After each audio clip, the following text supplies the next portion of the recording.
In this video, I'll be going over everything you need to know to tackle Melon Cream Cookie for the first season of The Abyss.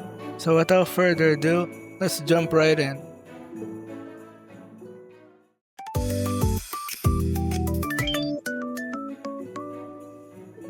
So what actually changed? The first thing you might have noticed is the rift resistance system, or the Altar of Forgotten Memories. Here's where you snap sugar glass shards upon a 7x7 grid to apply additional base stats to your cookie. You can also auto-build a set for any role. Unlike Champion's Raid, where your entry is determined by your cookie's power, the Abyss determines your entry by not just your cookie power, but also by your rift resistance level.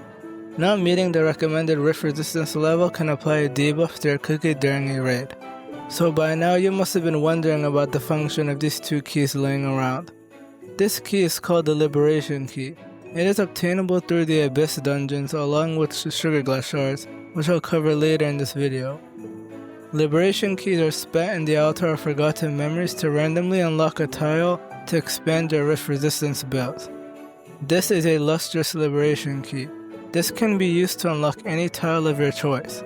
An unlock applies to all builds and is universal for both liberation and lustrous liberation keys, and the prices increase the more tiles you unlock.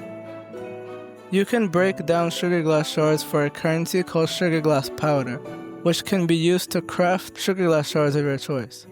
Now let's take a look at the Abyss dungeon where sugar glass shards are obtained from. Welcome to the Abyss dungeon. Here you can engage in combat with the random bosses daily to secure precious rewards. Let's take a look at the Path of Ruin dungeon to learn more about how this works. So after selecting your preferred dungeon, you'll be met with this screen over here. A dungeon will pick one of the 6 elements to restrict the team to, forcing you to assemble a mono element team. A dungeon has 5 levels of difficulty. Huh? See something interesting? For level 1, you need to have a combined team power of 180k to attempt this dungeon. You also need 0 rift resistance to have access to a possible attempt.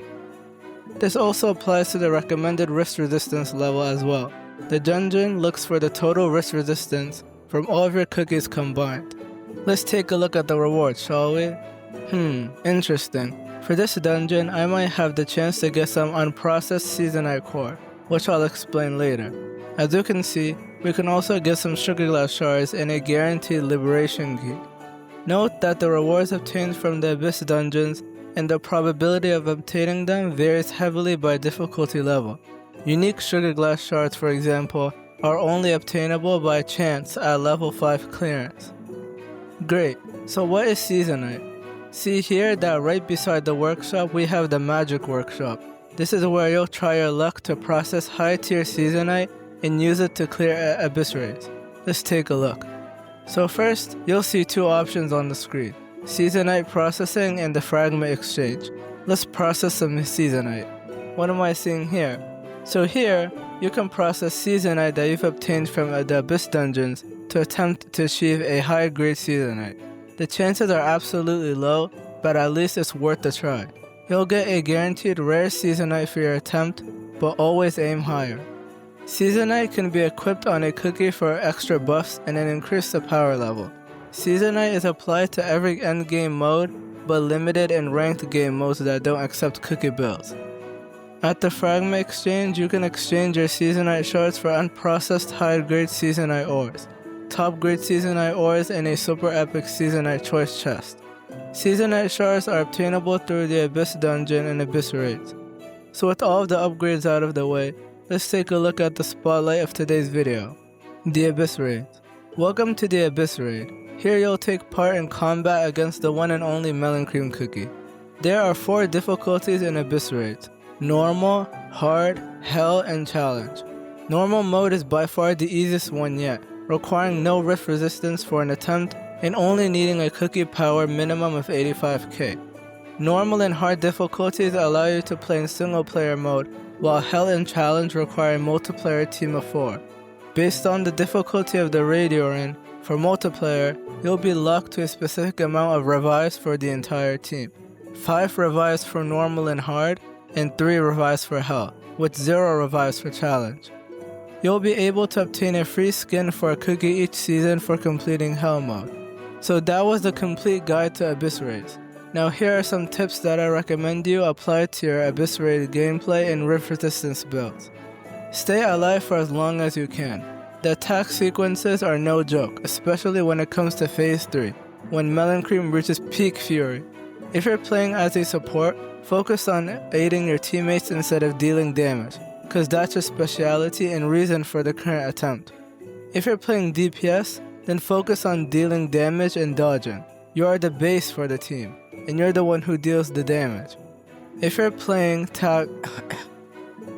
Wind Asparagus, then just as a DPS, focus on dealing damage and dodging. Since Wind Asparagus is a tagger, always keep in mind that your tag must always be on Melon Cream. It must be active. Save your special skill for only when it is necessary, applying a fresh new tag each time the current one wears off, for example. Another tip, if you're having trouble with Hell in Challenge mode, play hard mode to practice dodging her sequence of attacks. I picked hard mode specifically because you go through all 3 of her phases. Sugar Glass shards are divided into 8 categories: Brilliant, Piercing, Elemental, Tearing, Blessed, Branded, and Restoring. Brilliant and Piercing shards have a set effect when applied to DPS or fighter cookies. Elemental and Tearing shards have a set effect for taggers, while Blessed, Branded, and Restoring have a set effect for supports. Play Sugar Glass shards that's roll set bonus corresponds to your cookie's roll to activate that promised set bonus. Don't play in public lobbies if you're thinking of attempting the Hell or Challenge difficulties. They're extremely toxic players for some reason and will most likely argue on who will be the support, leave the lobby upon joining, or just kick you out because you are still 116k instead of a 120k. Create a private lobby and group up with your guildmates as they are the closest teammates you have within the game. If you're like me with a sweaty guild filled with guildmates that don't have any communication skills whatsoever, then try clear normal and hard mode in single player and pray that you'll get a non-toxic teammate with well-built cookies for Hell in Challenge. So there you have it.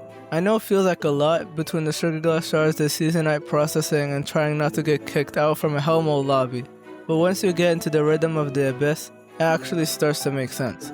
My biggest piece of advice is to not rush it. Start in the dungeons, build up that Rift Resistance, and find the team that actually communicates, and Melon Cream Cookie isn't going anywhere for the next 18 days.